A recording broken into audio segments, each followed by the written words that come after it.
దేవుడు మనకి ఇచ్చిన సమయాన్ని బట్టి దేవుని ఎంతో వందనస్తులుగా ఉంటున్నాం. యోగ్యమైన రీతిలో బలలో పాల్పొందు నిమిత్తమే అపోస్తులైన పౌలు ఫిలిప్పీలకు రాస్తూ 2వ అధ్యాయంలో ఒక మాట చెప్పాడు. ఫిలిప్పీలకు 2వ అధ్యాయం 8వ వచనాన్ని మనమందరం కలిసి చదువుకుందాం. ఫిలిప్పీలకు 2వ అధ్యాయం 8వ వచనాన్ని మనమందరం కలిసి చదువుకుందాం. మరియు ఆయన ఆకారమందు మనుషుడుగా కనబడి మరణం పొందినందుగా అనగా శిలువ మరణం పొందినందుగా విధేయత చూపిన వాడై తగ్గించుకుని సహాయం నిమిత్తం ప్రార్థన చేస్తున్నాం. ప్రేమగల తండ్రి, నమ్మకమైన దేవ, మీ ఘనమైన నామకు వందనములు స్తోత్రం చెల్లించుకుంటున్నాం. కృపగల నమ్మకమైన దేవుడిగా ఉంటూ శాశ్వతమైన ప్రేమతో మమ్మల్ని ప్రేమిస్తూ మమ్మల్ని నడిపిస్తున్న విధానాన్ని బట్టి మీకు వేలాది వందనములు స్తోత్రం చెల్లించుకుంటున్నాం. ప్రభా, మీరు మాతో ఉండి ప్రభా కృప వెంబడి కృపను చూపుతూ మమ్మల్ని నడిపిస్తున్న విధానాన్ని బట్టి అనేకమైన అపాయకరమైన పరిస్థితుల్లో ఉన్నప్పుడు చాలా దేవుడు ఉండి ఆ పరిస్థితులన్నిటి నుంచి విడిపిస్తూ మీరు ఒక దినాన్ని మీతో పాటు ఉండాలని మా చేయి పట్టుకొని నడిపిస్తున్న విధానాన్ని బట్టి మీకు వేలాది వందనములు చెల్లించుకుంటూ ఉదయకారుడే మీ యొక్క సన్నిధి మాతో ఉంచి ఆరాధించుట్లో మీరు మాకు తోడుగా చేసిన సహాయాన్ని బట్టి ప్రభా మాకు సమాధానకర్త అధిపతిగా ఉండి మా జీవితంలో ప్రభా చక్కటి సమాధానం ఇస్తూ మమ్మల్ని నడిపిస్తున్న విధానాన్ని బట్టి మీకు వేలాది వందనములు చెల్లించుకుంటూ ప్రభా యోగ్యమైన రీతిలో బలలో పాల్గొన్న నిమిత్తమే మాతో మాట్లాడవలసిందిగా కోరుచు మమ్మల్ని మేము తగ్గించుకుంటూ మిమ్మల్ని ఇచ్చిస్తూ యేసుక్రీస్తు కఠినమైన వేడుకుంటున్నాను తండ్రి, ఆమేన్. దేవుని కృపను బట్టి మరి ఈ యొక్క నెల చివరి ఆదివారంలో మనం ప్రవేశించాము. గత 6 మాసాలుగా దేవుడు మనల్ని కాపాడుతూ వస్తున్నాడు. మనల్ని సరైన మార్గంలో నడిపిస్తూ వస్తున్నాడు. ఆ యొక్క మార్గంలో మనం ఉంటూ మరి ప్రభు మనల్ని నడిపిస్తున్న విధానాన్ని బట్టి అదే సమయంలో ప్రతిసారి మనము మరి సరి చేసుకున్న వారంగా ఉంటున్నాం. అంటే వాళ్ళ వర్తమానంలోనే కాదు, మనము పడిపోతున్నప్పుడల్లా మనం సరి చేసుకున్న వారంగా ఉంటున్నాం. ఒకటి మాత్రం నిజం, మాటికి పడిపోవడము, దేవునికి దూరము అవడం అనేది సరైనది కాదు. ప్రభు కొరకు ఎటువంటి పరిస్థితులు వచ్చినప్పటికీ, ఏ విధంగా ఉన్నప్పటికీ, ఎటువంటి శ్రమలు గుండా మనం తీసుకెళ్తున్నప్పటికీ మనము ఆయన కొరకు నమ్మకంగా జీవించడం, అదే ప్రభు మన నుంచి కోరుతున్నాడు. యేసుక్రీస్తు ప్రభు గురించి ఇక్కడ 2వ అధ్యాయం ఫిలిప్పీలకు రాస్తూ 8వ అధ్యాయంలో మరి ఒక మాట రాయబడింది. ఏమున్నది అంటే విధేయత చూపిన వాడై. నేటి దినాల్లో విధేయత అనేది చాలా ప్రాముఖ్యమైనది. దేవునికి మనము విధేయులుగా ఉంటున్నాము. యేసుక్రీస్తు ప్రభు విధేయత చూపి తన్ను తాను తగ్గించుకొని లోకానికి వచ్చిన వాడుగా ఉంటున్నాడు. ఈ యొక్క విధేయత చూపడం బట్టి ఏం జరిగింది? క్రీస్తు ప్రభు విధేయత చూపడం బట్టి జరిగిన కార్యం ఏంటి అంటే, అపోస్తలుడైన పౌలు రోమీలకు రాస్తూ 5వ అధ్యాయంలో ఒక మాట అంటాడు.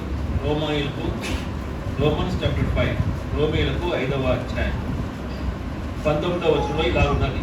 2వ భాగంలో ఏమున్నది అంటే, అలాగే ఒకటి విధేయత వలన అనేకులు నీతిమంతులుగా చేయబడతారు. ఒకటి విధేయతను బట్టి అనేకులు నీతిమంతులుగా చేయబడ్డారు. ఈ దినాన్ని యేసుక్రీస్తు ప్రభు చూపిన విధేయతను బట్టి మనమందరము విధేయులుగా చేయబడ్డాము. అంటే నీతిమంతులుగా చేయబడ్డాము. నీతిమంతులుగా చేయబడి ఆ మాదిరిని మనం చూపెడుతున్నామా? క్రీస్తు ప్రభు చూపెట్టిన మాదిరిని, విధేయత అనేది మనం చూపెట్టగలుగుతున్నాం. దేవుడు కోరేది అదే. విధేయత అనేది చాలా ప్రాముఖ్యమైనది. అందుకనే విధేయత కొరకు, మనకు విధేయత రావడానికి కొరకు కొన్ని పరిస్థితులు మన జీవితంలో అనుమతించిన వాడుగా ఉంటున్నాడు. ఎబ్రీయులకు రాస్తూ 5వ అధ్యాయం 8వ వచనంలో తాను పొందిన శ్రమను బట్టి విధేయత నేర్చుకున్నాము అని మాట్లాడాడు. ఆయన విధేయుడుగా ఉన్నాడు. అంతేకాకుండా ఆ శిలువ దగ్గరికి వెళ్ళి తండ్రి కుడిపార్శ్వన ఆసీనుడైన ఆ క్రీస్తు ప్రభు విధేయుడుగా ఉంటున్నాడు. తండ్రి అనుమతిస్తేనే ఆయన మరి మరలా రావడానికి 2వ రాకడలో వస్తున్నాడు. తండ్రి అనుమతించాడు. ఎంత చక్కటి విధేయత! ప్రారంభం నుంచి చివరి వరకు ఒకటే విధేయత. ఈ దినాన్ని రక్షింపబడిన మనము విధేయులుగా ఉంటున్నామా ప్రభు? విధేయత అనేది చూపెడుతున్నామా? మరి విధేయత చూపెడితే ఎంత చక్కటి కార్యం జరుగుతుంది అంటే, యేసుక్రీస్తు ప్రభువు చూపెట్టిన విధేయతను బట్టి అనేకులు నీతిమంతులుగా చేర్చబడిన వారుగా ఉంటున్నారు. యోసేపు యొక్క విధేయతను బట్టి ఏంటంటే, తన సహోదరులు మందనం మేపుచున్నారు, వెళ్ళి చూసి రమ్మని యాకోబు చెప్పినప్పుడు మంచిది నేను వెళ్తానని చెప్పి వెళ్ళాడు అనమాట.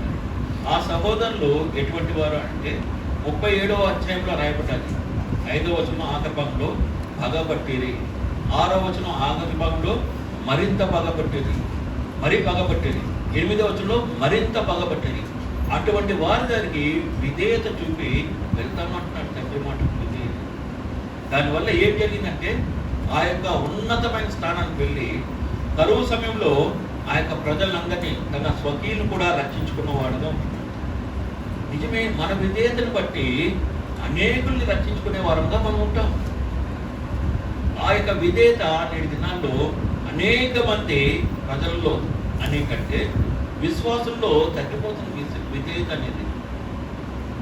గమనించినట్లయితే ఇప్పుడు ఒక్కసారి మనం ఇంటికి వెళ్ళాక ఆయా మందిరాల గురించి, ఎక్కడెక్కడ ప్రపంచంలో ఉన్న మందిరాల గురించి అనేకంటే భారతదేశంలో కానీ ఆంధ్రప్రదేశ్ తెలంగాణ ప్రాంతంలో ఉన్న మందిరాల వరకు మనము ఒక్కసారి చూసినట్లయితే పలానా చోట్న లాక్ చేయబడ్డారు, పలానా చోట్న పోలీసులు ఇన్వాల్వ్ అయ్యారు, పలానా చోట్ల పోలీసుల సమక్షంలో ఆరాధన జరుగుతుంది, పలానా చోట్ల ఈ విధంగా ఉంటుంది.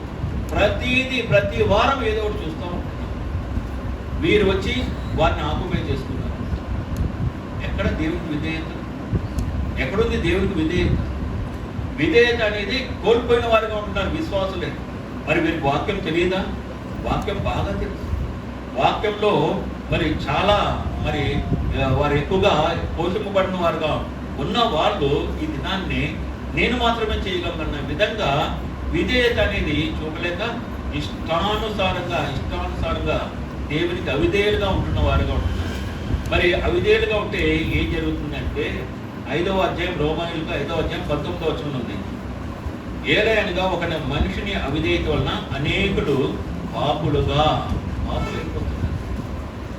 వారిని అనుసరించి ఇతరులు కూడా అదే విధంగా మార్గంలో వెళ్తున్న వారుగా ఉంటున్నారు. ఈ విధంగా ఉండడం బట్టి మరి ఎన్నో నష్టాలు, దేవుని పని పాడైపోతుందిగా ఉంటుంది. నేటి దినాల్లో దేవుని పని పాడైపోతుందిగా ఉంటుంది. బయట ఎవరో రాజకీయ నాయకులు వాళ్ళు వీళ్ళు అందరూ మనకు వ్యతిరేకంగా ఉన్నారని అవసరం లేదు. మన ఇంటి వారే మనకు వ్యతిరేకంగా ఉంటున్నారు.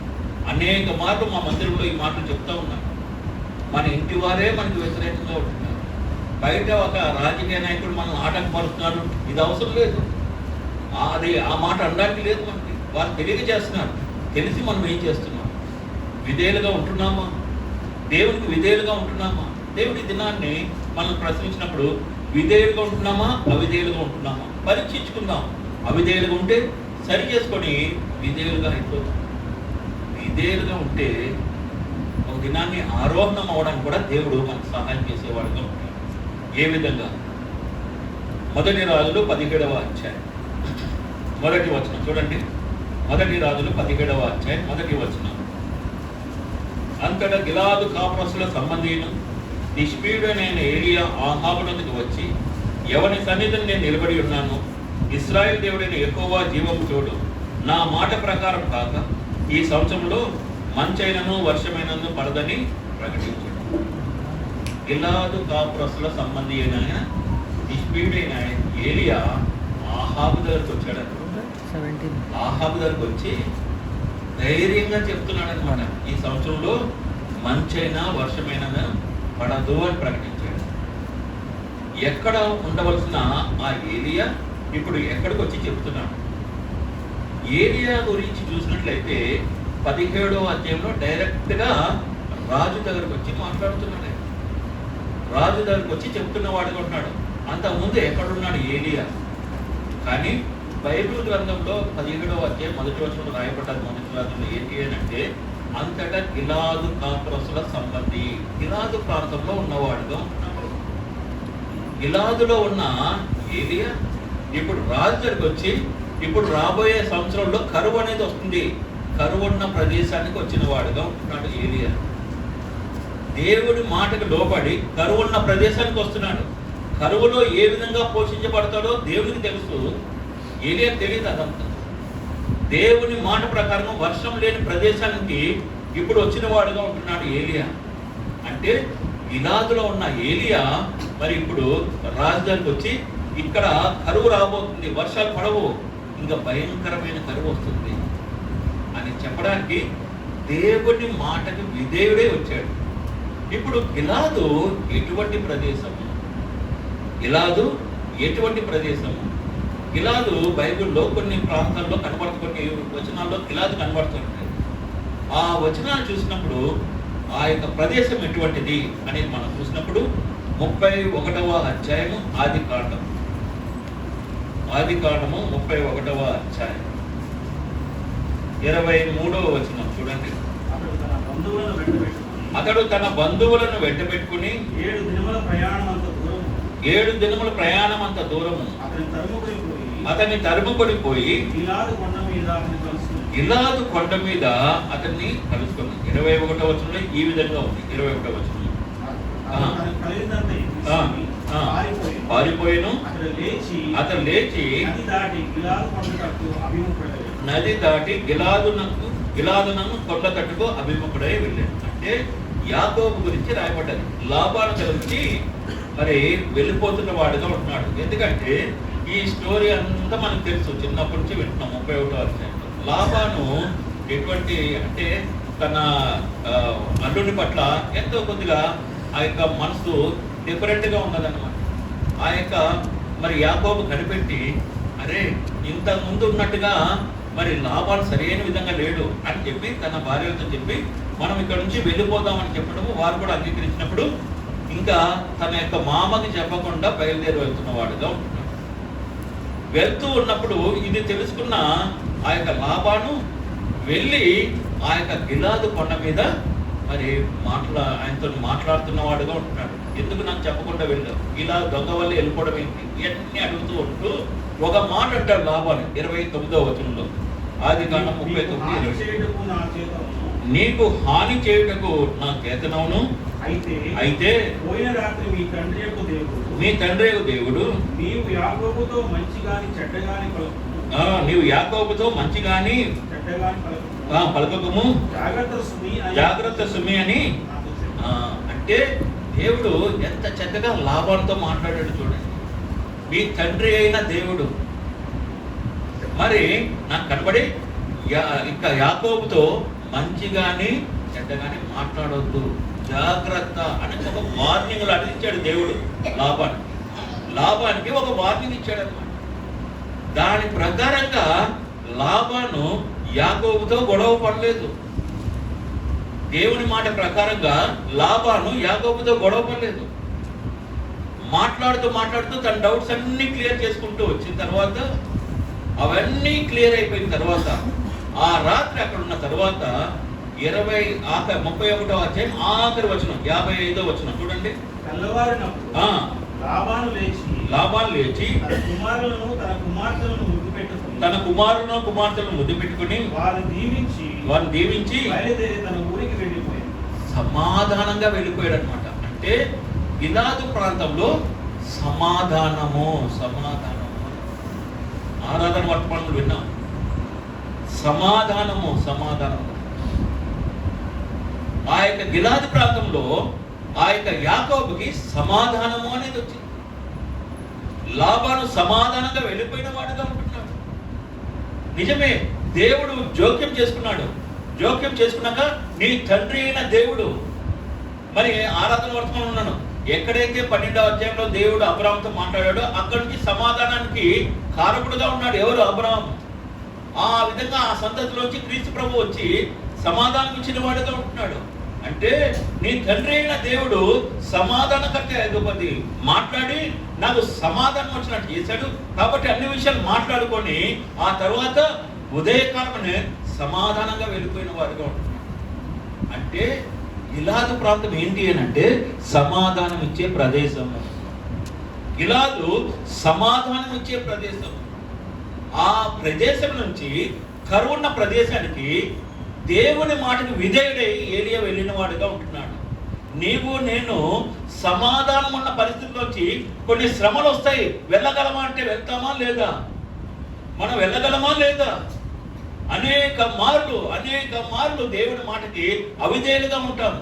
ఇక్కడ అంతా బాగానే ఉంది కదా, సమాధానంగా ఉంది కదా, అక్కడికి నేను ఎందుకు వెళ్ళాలి? దేవుడికే చెప్తాం మనం.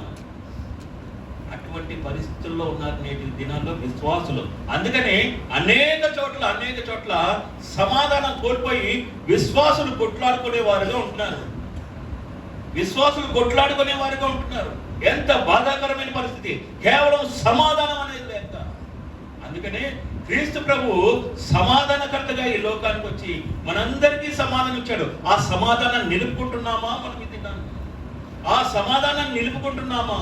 ఎన్ని మార్లు దేవుడు అవకాశాలు ఇస్తున్నా సమాధానాన్ని వెంటాడమంటే వెదకలేని పరిస్థితుల్లో ఉంటారు. దేవుడు మనతో మాట్లాడుతున్నాడు. సమాధానము గిలాదు ప్రాంతము సమాధానం ఇచ్చే ప్రదేశం. అక్కడ ఎంతో చక్కటి సమాధానం ఉంది. ఏలియా గిలాదులో ఉన్నాడు, సమాధానంతో ఉన్నాడు, దేవునితో సమాధానంతో ఉన్నాడు. అందుకనే ఒక మాట అంటాడు, దేవుని యొక్క సన్నిధిలో ప్రార్థన గడిపిన వాడుగా ఉంటున్నాడు. కాబట్టి మొదటి రాజులు 17వ అధ్యాయం 1వ వచనంలో అంతట గిలాదు కాపుర సంబంధీయును తిష్బీయుడైన ఏలియా ఆహాబునందుకు వచ్చి ఎవని సన్నిధి అని అన్నాడు అనమాట. ఆ జీవం గల యెహోవా సన్నిధిలో ఉన్నాడంట. సన్నిధిలో ఉండి ప్రార్థన చేస్తున్నాడు, దేవునితో మాట్లాడేవాడుగా ఉంటున్నాడు. కాబట్టి సమాధానాన్ని పొందుకున్న వాడుగా ఉంటున్నాడు. ఆ గిలాదులో ఉన్న ఏలియా సమాధానంతో ఉన్నాడు. ఇప్పుడు దేవుని మాటకు విధేయుడై కరువు వచ్చే ప్రదేశానికి వెళ్ళమంటే, రాజుతో చెప్పమంటే వెంటనే లోబడ్డాడు. ఇదే విధేయత. ఈ విధేయతను బట్టి ఒక దినాన్ని ఆ పరలోకానికే ఆరోహణమైన వాడుగా ఉన్నాడు. రెండవదిగా గిలాదు ఎటువంటి ప్రదేశం? మొట్టమొదటిగా సమాధానం ఇచ్చే ప్రదేశం ఏంటి? రెండవదిగా గిలాదు ఎటువంటి ప్రదేశం? ఆదికాండము 37వ అధ్యాయం 25వ వచనం. వారు భోజనము చేయ కూర్చుండి కన్నులెత్తి చూడగా ఐగుప్తులకు తీసుకుని పోవుటకు గుగ్గిలము మస్తకియు బోళమును మోయిచున్న ఇష్మాయిలైన గిలాదు నుంచి గుగ్గిలము బోళమును చేస్తున్నారండి. గుగ్గిలము ఇంగ్లీష్లో పామ్ అనే పదం రాయబడినట్టు ఆ యొక్క గుగ్గిలము తీసుకుని వస్తున్న వారుగా ఉంటుంది. ఆ యొక్క గిలాదు దేనికి ప్రసిద్ధి చెందింది అంటే గుగ్గిలము. అందుకనే ఇర్మియా గ్రంథము 8వ అధ్యాయం 22వ వచనం చూడండి. ఇర్మియా 8:22. గిలాదులో గుగ్గిలము ఏమీ లేదా, గిలాదులో గుగ్గిలము ఏదియూ లేదా, అక్కడ ఏ వైద్యుడును లేడా, నా జనులకు స్వస్థత ఎందుకు కలగకున్నది అంటే గిలాదులో గుగ్గిలం లేదా, అక్కడ వైద్యుడు లేడా అంటే చక్కటి ఆరోగ్యం గల ప్రదేశం గిలాదు. అక్కడ గుగ్గిలం ఉంటుంది. ఈ గుగ్గిలము దేనికి పనిచేస్తుంది? ఇర్మియా గ్రంథము 51వ అధ్యాయం 8వ వచనం. ఇర్మియా 51:8.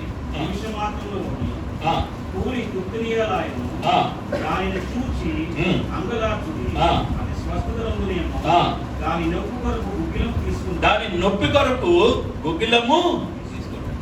గిలాదులో ఉన్న ప్రజలందరి నొప్పుల కొరకు ఆ గుగ్గిలం అనేది వాడబడుతున్నారు. ఆ విధంగా చక్కటి ఆరోగ్యం గల ప్రదేశము గిలాదు ప్రదేశం. ఆ గిలాదులో ఉన్న ఏలియా దేవుడి మాటకు విధేయుడై శ్రమల నిమిత్తమై ఆ యొక్క రాజు దగ్గరికి రావడం జరుగుతుంది. కరువున్న ప్రదేశానికి వస్తున్న వాడుగా ఉంటున్నాడు. ఈ దినాన్ని విశ్వాసులు అనేక మందిలో నొప్పి అనేది ఉంది. శారీరకమైన నొప్పులు మాట అటుంచి ఆత్మీయంగా అనేక అభ్యంతరకరమైన పరిస్థితులు గుండా వెళ్తున్నారు. సరైన ఆత్మీయ ఆరోగ్యం లేని వారిగా ఉంటున్నారు. ఈ దినాన్ని ప్రభు దగ్గరికి వెళ్తే ప్రభు నీకు సరైన మంది ఇచ్చేవాడుగా ఉంటాడు. ఆ యొక్క సమాధానాన్ని ఇచ్చేవాడుగా ఉంటాడు. చక్కటి సమాధానం పొందుకునేవాడుగా నీవు ఉంటావు. ఆదాము అవ్వలు దేవుని యొక్క మాట వినకుండా ఆ యొక్క సర్పం చెప్పిన మాట విని ఆ ఫలము తిన్నారు, సమాధానాన్ని కోల్పోయారే. తర్వాత తరాల్లో వస్తూ ఉన్నప్పుడు అనేక మంది సమాధానం పొందుకున్న వారుగా ఉన్నాడు కదా. కారణం ఏంటంటే ప్రతి ఒక్కరూ దేవుని దగ్గరికి రావడం అనేది జరిగింది. ఈ దినాన్ని మనం కూడా దేవుని దగ్గరికి వెళ్ళినట్లయితే, దేవునితో సహవాసం చేసినట్లయితే, ప్రభువా నేను సమాధానాన్ని కోల్పోయాను నేను. ఈ దినాన్ని నువ్వు నాతో మాట్లాడు ప్రభువా, నన్ను సరిచేయి ప్రభువా. ఆనాడు గిలాదులో చక్కటి ఆరోగ్యం ఉంది, ఆ ప్రదేశంలో నన్ను తీసుకెళ్ళు, నా యొక్క నొప్పికి తగిన మందు ఈ ప్రభు అని ప్రభు దగ్గరికి వచ్చి ప్రార్థిస్తే, యోగ్యమైన రీతిలో బలలో పాలు పొందకుండా ప్రభు దగ్గరికి వచ్చి ప్రార్థిస్తే దేవుడు ఆ యొక్క నొప్పిని తీసివేడే కాదు, నీకు చక్కటి సమాధానం ఇచ్చేవాడుగా ఉంటాడు. చక్కటి సమాధానం పొందుకునే వారంగా ఉంటున్నాం. నిజమే, నేటి దినాల్లో సమాధానాన్ని కోల్పోయేవాడుగా చేస్తున్నాడు శత్రువు. సమాధానాన్ని కోల్పోయేవాడుగా చేస్తున్నాడు శత్రువు. నిజమే, మన జీవితంలో సమాధానం లేదు. సమాధానాన్ని కోల్పోయామేమో. ఇది నాకు ప్రభు దగ్గర, ప్రభా సమాధానాన్ని కోల్పోయాను, నీ మాటకి నేను విధేయుని అవుతాను ప్రభా, నువ్వు ఏం చెబితే అది చేస్తాను. గిలాదులో సమాధానంతో ఉన్నాడు. అక్కడ గిలాదులో చక్కటి ఆరోగ్యంతో ఉన్న ఏలియా ప్రభు మాటకు విధేయుడై మరి వెంటనే ఆహాబు దగ్గరికి వెళ్ళి, ఇంక ఇప్పటి నుంచి కరువు స్టార్ట్ అవుతుంది, వర్షం ఉండదు, భయంకరమైన కరువు వస్తుంది అని చెప్పి ఆ కరువు ప్రాంతంలోనే నివసించిన వాడుగా ఉంటున్నాడు ఏలియా. ఎంత చక్కటి విధేయుడు. ఆ విధంగా ఉన్న ఏలియా తర్వాత ఏమైందండి, ఆరోహణం అయిపోయిన వాడుగా ఉంటున్నాడు, దేవుని సన్నిధిలోకి వెళ్ళిపోయిన వాడుగా ఉంటాడు. ఒక విధేయత చాలు. దేవుడి దినాన్ని మనం ప్రశ్నిస్తాడు, విధేయత ఎంత ఉంది మనం, ఎటువంటి విధేయులుగా ఉన్నాం దేవునికి, దేవుని మాటకి విధేయత చూపిన వారుగా ఉంటున్నాము. అనేక మార్లు మనం విధేయతను కోల్పోయిన వారంగా ఉంటున్నాం.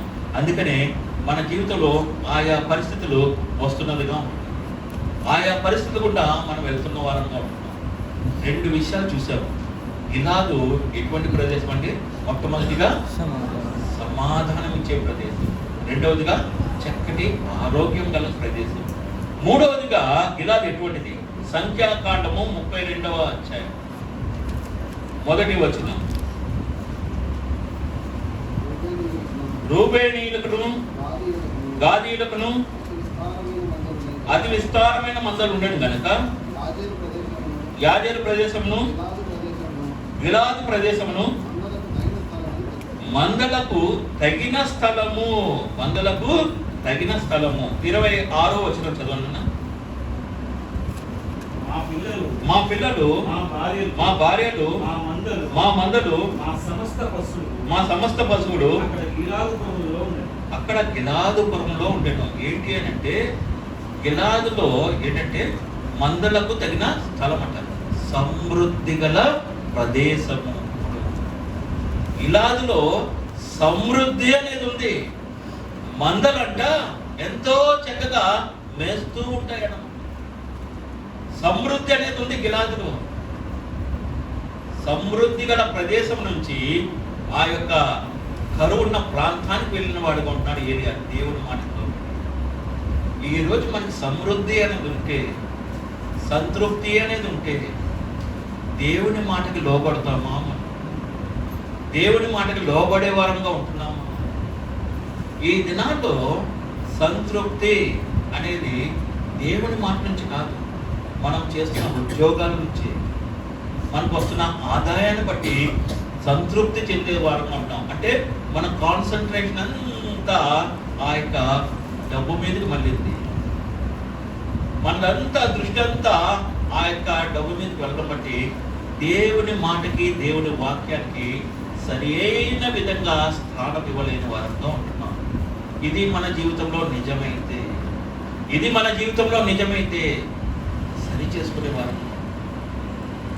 ఎంత చక్కటి ప్రదేశం గిలాదు అంటే, మందలకి తగిన స్థలం అంట. ఈ మందలు ఎన్ని వేల కొడుకున్న మందలు ఎంతో తృప్తిగా భోజే అది ఆ యొక్క మేతను వేసేదిగా ఉంటుంది. అందుకని వారి భార్యలు పిల్లలందరూ అక్కడ స్థిర నివాసాలు ఏర్పరచుకున్న వారుగా ఉన్నారు. అక్కడ ఉన్నాడు ఏలియా కూడా. సమృద్ధి గల ప్రదేశము, ఎంతో సంతృప్తిస్తున్న ప్రదేశం. గమనించండి, మన జీవితంలో డబ్బు అనేది ఎక్కువగా ఉంటే మనకి కష్టాలు అనేది ఉండవు అని అనుకుంటున్నాం చాలా మంది. ఇక్కడే దేవుని మహిమ మరి మనం దొంగిలించేవారు. 5 రొట్టెలు 2 చేపలు ఎన్ని వేల మంది కంటే పంచిపెట్టింది? 5,000 మందికి పైగా. 5 రొట్టెలు 2 చేపలు. అది నిజంగా తిప్పి కొడితే నాకు సరిపోవండి అవి. ఏమంటే నాకు సరిపోవాయి. ఈజీగా మీకు ఇంకో సంగతి తెలియదు. పరిచయకి ఆయా ప్రాంతం వెళ్తూ ఉంటాను, ఆంధ్ర సైడ్. వెళ్ళిన తర్వాత నైట్ అక్కడ భోజనం చేసి ట్రైన్ ఎక్కి ఉదయకాలం 5-5:30కి ఎక్కడికి దిగుతాంటే సికింద్రాబాద్లో దిగుతాను. సికింద్రాబాద్లో దిగ్గానే ఎక్కడికి వెళ్తానండి? ఆల్ఫా హోటల్కి వెళ్తాను. అక్కడ ఏముంటుందండి? ఇంతకుముందు చెప్పాను మీకు, ఛాయ్ కాదు, కీమా రొట్టి మార్నింగ్ చేస్తారు. దాన్ని తిన్నాక వెళ్ళేవాడిని. అంటే మనుషులు చూడండి, అక్కడికి వెళ్తాడు. గిలాదు ఎంతో తృప్తి గల ప్రదేశం, ఎంతో చక్కటి ప్రదేశం గిలాదు. అక్కడ ఎంతో తృప్తి అనేది ఉంది. అయితే ఇప్పుడు 5 రొట్టెలు 2 చేపలు 5,000 మందికి పంచిపెట్టాడు అంటే, ఒక ప్రార్థన ద్వారా పంచిపెట్టిన తర్వాత మిగతా 12 గంపలు ఎత్తిన తర్వాత వారందరూ తిని తృప్తి పొందిన తర్వాత, ఏది 5 రొట్టెలు 2 చేపలు. దేవుడిని ఏ కొద్దిగా ఇచ్చినా అది ఆశీర్వాదకరంగా చేస్తాడు. ప్రభు వైపు చూస్తూ ఉంటాను, ప్రభు వైపు చూస్తూనే ఉంటాను. మనం ఏమాత్రము దిగులు చెందని వారంగా ఉండాలి. నిజంగా నేటి దినాల్లో మనకున్న కష్ట పరిస్థితిని బట్టి దేవుడి వైపు చూడకుండా మనుషుల వైపు చూసి అనేక నష్టాన్ని పొందుకుంటున్న వారంతా. నీ కొద్దిది ఏ కొద్దిగా ఉన్నప్పటికీ దేవుడు దాన్ని ఆశీర్వదించేవాడుగా, దేవుడు దాన్ని ఉన్నతంగా తీసుకొని వెళ్ళి అనేకులకి ఆశీర్వాదకరంగా సిద్ధపరిచేవాడుగా ఉంటాడు. ఇది గుర్తెరగకుండా మనం ఏం చేస్తున్నామంటే అనేక నష్టాన్ని పొందుకునే వారంగా ఉంటున్నాం. గిలాదులు కాపురస్తుల సంబంధించి అయినటువంటి నిష్కుయుడైన ఏలియా గిలాదులో తృప్తి గల ప్రదేశంలో ఉన్నప్పటికీ, ఎంతో సంతృప్తి చెందుతూ సమృద్ధి గల ప్రదేశంలో ఉన్నప్పటికీ దేవుని మాటకి విధేయుడైపోయినాడు వాడుగా ఉంటాడు. కారణం ఏంటంటే దేవుని సన్నిధిలో గడిపి ప్రార్థనలో ఆయనతో మాట్లాడుతున్న వాడుగా ఉంటున్నాడు. నిజమే, ఈ దినాన్ని ఏ పరిస్థితిలో ఉండి, ఉన్నతంగా ఉండి తక్కువగా ఉండి, ఎలా ఉన్నప్పటికీ దేవుని సన్నిధిలో ఉండి దేవునితో మాట్లాడడం అనేది నేర్చుకుంటే, దేవునితో మాట్లాడడము అనేది నేర్చుకుంటే దేవుడే నిన్ను నడిపిస్తాడు. ఎంత చక్కటి జవాబు పొందుకొని ఉంటాడు ఏలియా. ఎవరి సన్నిధిని నేను నిలబడి ఉన్నానో నా మాట ప్రకారం కాక ఆ జీవం గల యెహోవా తోడు, అంటే జీవం గల యెహోవాతోని మాట్లాడుతున్న వాడుగా ఉన్నాడు ఆయన సన్నిధిలో ఉండి. ఎన్ని విషయాలు చెప్పుంటాడు ఏలియాకి. అందుకనే భయపడకుండా ధైర్యంగా వచ్చి ఆహాబుగా చెప్పిన వాడుగా ఉంటున్నాడు. ఆహాబ్ దగ్గరికి వెళ్ళాలంటే ఎంత భయం ఉంటుంది. ఆ మాట చెప్పగలమా ఆహాబ్కి? కానీ దేవుని సన్నిధిలో గడిపాడు కాబట్టి చాలా చక్కగా జవాబు ఇచ్చిన వాడుగా ఉంటున్నాడు. ఆ యొక్క ఏలియా ఆహాబ్ చెప్పిన వాడుగా ఉన్నాడు. అంటే మూడవదిగా చూస్తే ఆ యొక్క సమృద్ధి అయిన ప్రదేశం ఉంటుంది. సమృద్ధి అయిన ప్రదేశం నుంచి ఆ యొక్క రాబోతున్న కరువుకున్న ప్రాంతానికి వెళ్తున్న వాడుగా ఉంటాడు. కానీ దేవుడు ఏలియాను పోషించేవాడుగా ఉంటున్నాడు. తన బిడ్డల్ని ఆయన పోషించేవాడుగా ఉంటాడు. కానీ మనము చేయవలసింది ఆయనకి మాత్రము విధేయత చూపెట్టేవాడుగా. 4వదిగా చివరిగా గిలాదు ఎటువంటి ప్రదేశం? ఆదికాండం 31వ అధ్యాయం. ఆదికాండం 31వ అధ్యాయం 54వ వచనం చూడండి. యాకోబు ఆ కొండ మీద బలి అర్పించి భోజనం చేయుటకు తన బంధువులు పిలవగా వారు భోజనం చేసి వెళ్ళకొచ్చేది. ఇక్కడ గమనించినట్లయితే సమృద్ధి గల ప్రదేశంలో ఇప్పుడు యాకోబు ఏం చేస్తున్నాడు అంటే తన వారందరితో కలిసి, బంధువులతో కలిసి అక్కడ భోజనం చేస్తున్న వాడుగా ఉంటున్నాడు. భోజనం చేసి వారందరితోని చక్కటి సమాధానం పొందుకున్న వాడుగా ఉంటున్నాడు. ఆ విధంగా ఉన్న యాకోబు ఇప్పుడు తెల్లవారినప్పుడు యాకోబు ఆ కొండ మీద బలి అర్పించి అనే పదం రాయాలి. బలి అర్పించి అంటే దేవునికి స్తుతులు చెల్లించేవాడుగా ఉంటున్నాడు. గిలాదు బలి అర్పించిన వాడుగా ఉంటున్నాడు. గిలాదు మరి సమృద్ధి గల ప్రదేశం, చక్కటి ఆరోగ్యం గల ప్రదేశం. ఇటువంటి ప్రదేశంలో ఉన్న ఏలియా అదే సమయంలో ఆ ప్రదేశంలో ఎక్కువగా దేవునికి స్తుతులు చెల్లించే వారుగా ఉంటున్నారు. ఆ గిలాదు ప్రదేశం అంటే గిలాదు స్తుతులు చెల్లించే ప్రదేశం, దేవునికి స్తుతులు చెల్లించే ప్రదేశం. ఎంత చక్కగా యాకోబు సమాధానం పొందుకొని బలి అర్పించిన వాడుగా ఉంటున్నాడు. నిజమే, మన జీవితంలో మనకున్న పరిస్థితులను బట్టి దేవునికి నిరంతరము స్తుతులు చెల్లించే వారంగా ఉంటున్నాము.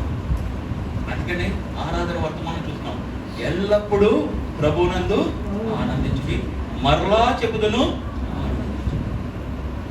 ఏ పరిస్థితి వచ్చినప్పటికీ, ఏ పరిస్థితి వచ్చినప్పటికీ మనం ఆనందించే వారంగానే ఉండాలి, దేవుడికి స్తుతులు చెల్లించే వారంగా ఉండాలి. ఇప్పుడు ఈ యొక్క కఠినమైన ప్రదేశం నుంచి వచ్చి అంటే ఆ యొక్క యాకోబు దేవునికి ఆ యొక్క అభ్యంతరకరమైన పరిస్థితుల నుంచి వచ్చి దేవునికి ఎంతో చక్కగా బలి అర్పించిన వాడు. గిలాదు దేవునికి స్తుతులు చెల్లించే ప్రదేశం. ఆ ప్రదేశంలో నుంచి ఇప్పుడు వెళ్తున్నాడు అనమాట ఏలియా. ఎక్కడికి? రాబోతున్న కరువులో నివసించడానికి వెళ్తున్నాడు. ఆ ప్రదేశానికి వెళ్ళి ఎవరి సన్నిధిని నేను నిలబడి ఉన్నాను అని చెప్పి రాజుకే చెప్తున్నాడు. ఈ సంవత్సరంలో మంచు వర్షం పడదు అని చెప్పి డైరెక్ట్గా రాజుకే చెప్తున్న వాడుగా ఉంటున్నాడు. ఈ గిలాదులో నుంచి వచ్చిన ఆ యొక్క ఏలియా దేవుని మాటకి విధేయుడుగా ఉంటున్నాడు. దేవుని మాటకి విధేయుడై ఈ 4 విషయాల నుంచి వచ్చి దేవుని మాటకి లోబడి చక్కగా ఆ రాజును కలుపుతున్నాడు. ఇప్పుడు దేవుడు ఆ యొక్క ఏలియాతో చెప్తున్నాడు, ఇక్కడ నుంచి 1 రాజులు 17:3 ఇక్కడ నుంచి తూర్పు వైపు వెళ్ళి యోర్దానుకు ఎదురున్న కెరీతు వాగు దగ్గర తాగి అక్కడ నీకు ఆ యొక్క కెరీతు నీరు తాగుతావు. అదే సమయంలో కాకోలం ద్వారా నీకు ఆహారం తేబడుతుంది. ఎంత చక్కగా దేవుడు విధేయుడైనందుకు ఆ కరువులో ఏలియాని మరి ఎంత చక్కగా పోషిస్తున్నాడు. గిలాదులో ఉన్న ఏలియా చక్కటి సమాధానంతో ఉన్నాడు. గిలాదులో ఉన్న ఏలియా మరి చక్కటి ఆరోగ్యమైన ప్రదేశంలో ఉన్నాడు. గిలాదులో ఉన్న ఏలియా మరి ఆ యొక్క ప్రతి పరిస్థితిలోని దేవుని స్తుతులు చెల్లించేవాడుగా ఉంటున్నాడు. అటువంటి ఏలియా ఏం చేశాడంటే దేవుని మాటకు లోబడి ఆ కరువు ఉన్న ప్రదేశానికి వచ్చినప్పుడు దేవుడు ఆయన విడిచిపెట్టాడు. నీవు నేను దేవునికి విధేయుడుగా ఉంటే, దేవునికి విధేయుడుగా ఉంటే ప్రపంచంలో ఎటువంటి పరిస్థితి వచ్చినప్పటికీ దేవుడు నిన్ను నన్ను విడిచిపెట్టాడు. విధేయుడుగా ఉండడం అనేది చాలా ప్రాబ్లం. ఇప్పుడు నేటి దినాల్లో చూస్తే ప్రపంచం ఇంకా రాబోతున్న దినాల్లో కరువు అనేది ఎదుర్కోబోతుంది.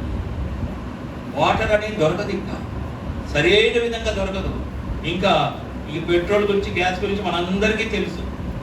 ఏమీ దొరకని ప్రదేశము, అటువంటి ప్రదేశంలోకి వెళ్ళిపోతూ ఉంటారు ప్రజలందరూ. కానీ ఆ సమయంలో కూడా దేవుడు మనల్ని కాపాడేవాడుగానే ఉంటాడు.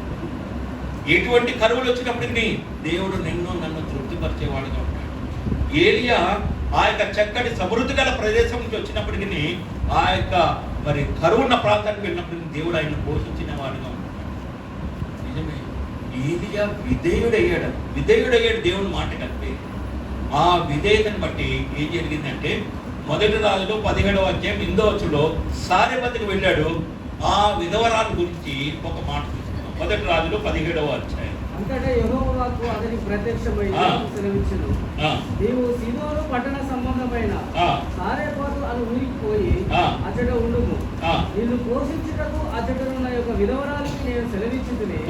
అందుకు అతడు లేచి సారెపోతునకు పోయి పట్టణము గౌరి యొద్దకు రాగా ఒక విధవరాలు అచ్చట కట్టెలు ఏరుచుండట చూసి ఆమెను పిలిచి రాముడకై పాత్రలో కొంచెం నీళ్లు నాకు తీసుకొని రమ్మని వేడుకొనెను. ఆమె నీళ్లు తేబోచుండగా అతడు ఆమెను మరలా పిలిచి నాకు ఒక రొట్టె ముక్కను నీ చేతిలో తీసుకొని రమ్మని చెప్పాడు. అందుకు ఆమె నీ దేవుడైన యెహోవా జీవంతోడు తొట్టిలో పట్టాడు గుడ్డిలో కొంచెం నూనెయు గాని అప్పముక్కటిని లేదు. మేము చావక మునుపు అంటే ఇంకా ఆమె చనిపోయే స్టేజ్ లో ఉందన్నమాట. చావక ముందు ఆ రొట్టె తిని చనిపోతాం మేము. ఆమెను బ్రతికించడానికి సమృద్ధి గల ప్రదేశంలో నుంచి మరి ఆ మాటకి విధేయుడై వెళ్ళాడు కాబట్టి సారెపతు విధవరాలు బ్రతికిందిగా ఉంది. ఆమె జీవించిన కాలం అంతా మరి సమృద్ధి అనేది ఉంది. నిన్ను నన్ను దేవుడు ఒక పనికి వాడుకుంటున్నాడు. ఆయనకి విధేయుడుగా ఉంటే భవిష్యత్తులో అనేక మంది తృప్తి చెందేవారుగా ఉంటారు, దేవుని వైపు ఆకర్షింపబడేవారుగా ఉంటారు. ఈమె చెప్తుంది ఇంకా మేము చావక మునుపు అని అంటుంది. చావక ముందు ఆ రొట్టె తిని చనిపోతాం మేము అని అంటుంది. లేదమ్మా, ఏం కాదు. ఎంత చక్కగా ఆమె బతికించాడో చూడండి. ఆ విధవరాలను ఎంత చక్కగా బతికించాడు. నిజమే, మన ద్వారా కొన్ని గొప్ప కార్యాలు జరగాలని దేవుని యొక్క ఉద్దేశం. కానీ ఆయనకి విధేయము అవడం అనేది చాలా ప్రాముఖ్యమైనది. ఆయనకి విధేయుడుగా మనం జీవించాలి. నేటి దినాల్లో విధేయత అనేది తక్కువైపోయింది. ఈ దినాన్ని సరి చేసుకుందాం. ప్రభా, భవిష్యత్ పరిచయం కంటే నాకు సిద్ధపరచు. ఈ విధంగా ఏలియా కొన్ని కార్యాలు చేసుకుంటూ వెళ్ళిన తర్వాత మొదటి రాజులు 18వ అధ్యాయం 39వ వచనంలో ఒక చక్కటి మాట రాయబడ్డారు. మొదటి రాజులు 18:39. జనులందరూ దాన్ని చూచి సాగిలపడి యెహోవాయే దేవుడు అని చెప్పి కేకలు వేశారంట. దేవుడికి ఎంత మహిమ వచ్చిందో చూడండి. అక్కడున్న ప్రజలందరూ కరువుతో ఎంతో బాధపడుతున్న ఆ ప్రజలు ఏలియా వెళ్ళిన తర్వాత, అక్కడ జరిగిన కార్యాలన్నీ చూసిన తర్వాత, అక్కడ బలి అర్పించిన తర్వాత వారందరూ ఏమంటున్నారంటే యెహోవాయే దేవుడు. ఎక్కడ గిలాదులో ఉన్నాడు ఏలియా, మరి సమాధానంతో ఉన్నాడు, చక్కటి ఆరోగ్యం గల ప్రదేశంలో ఉన్నాడు, అంతేకాకుండా చక్కటి మేతగల స్థలంలో ఉన్నాడు, తృప్తి చెందే విధానంగా అక్కడ ఎంతో చక్కటి మేత ఉన్నది, ఆహారం ఉంది. అంతేకాకుండా బలులు అర్పించే ఆ ప్రదేశం నుంచి దేవుని మాటకి విధేయుడే. ప్రభు, ఇక్కడ అంతా బాగుంది కదా, అక్కడ నేనెందుకు వెళ్ళడము అని అనలేదు. ఇక్కడ అంతా బాగుంది కదా, నేనెందుకు వెళ్ళడం అక్కడికి అనలేదు.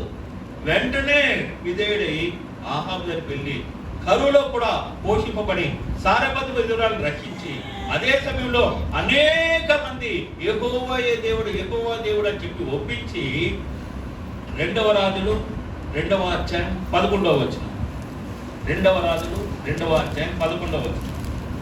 వారి ఇంకను వెళ్ళుచు మాట్లాడుచుండగా అగ్నిరథములు కనబడి వీరిద్దరిని వేరు చేశాను. అప్పుడు ఏలియా సుడిగాలి చేత ఆకాశమునకు ఆరోహణమాయెను. ఎక్కడ గిలాదు, ఎక్కడ ఆ యొక్క ఆకాశం, ఇక్కడ చీకటి.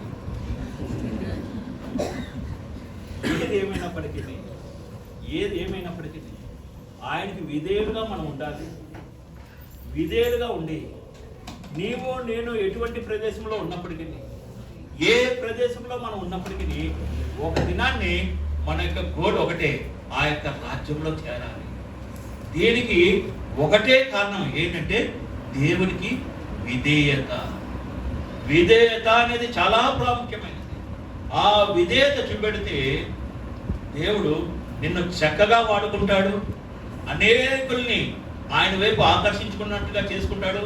ఒక దినాన్ని ఆయన వచ్చినప్పుడు ఆరోహణం అయ్యేవాడుగా నీవు ఉంటావు. దేవుడు నిన్ను నన్ను దాని కొరకే సిద్ధపడతాడు. దీని వెనక విధేయత అనేది చాలా ప్రాముఖ్యం. ఈ దినాన్ని యోగ్యమైన రీతిలో బలలో పాల్పొందాం. దేవునికి ఎంత విధేయులుగా ఉన్నాం, దేవునికి ఎంత విధేయులుగా ఉన్నాం మనం ఒక్కసారి ప్రశ్నించుకుందాం. మనం విధేయులుగా ఉండగలుగుతున్నామా? శత్రువు ఏ విధంగా మరి మనల్ని దూరపరిచేస్తాం.